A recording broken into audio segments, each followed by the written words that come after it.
கடந்த 2011ஆம் ஆண்டு ஆகஸ்ட் மாதம் எர்ணாகுளம் தேவரா பகுதியில் அமைந்துள்ள பிரபல நடிகர் மோகன்லாலின் வீட்டில் வனத்துறையினர் திடீர் சோதனையில் ஈடுபட்டார்கள்.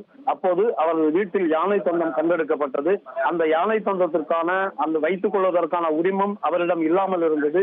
இது தொடர்பாக வனத்துறையினர் விசாரணை மேற்கொண்டார்கள்.